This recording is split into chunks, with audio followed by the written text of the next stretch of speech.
ఒక చిన్న పట్టణంలో రియా అనే అమ్మాయి ఉండేది. ఆమె చాలా చురుకైనది కాని ఎప్పుడూ తన గురించే ఆలోచించేది.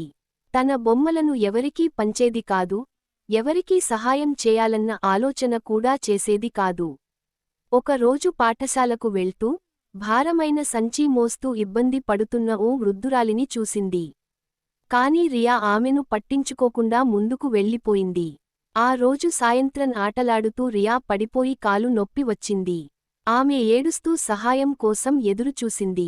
అప్పుడు ఒక స్నేహితురాలు వచ్చి ఆమెను లేపి, టీచర్ దగ్గరకు తీసుకెళ్ళింది. ఆ సమయంలో రియాకు దయ ఎంత ముఖ్యమో అర్థమైంది. తరువాతి రోజు రియా తన ప్రవర్తనను మార్చుకోవాలని నిర్ణయించుకుంది.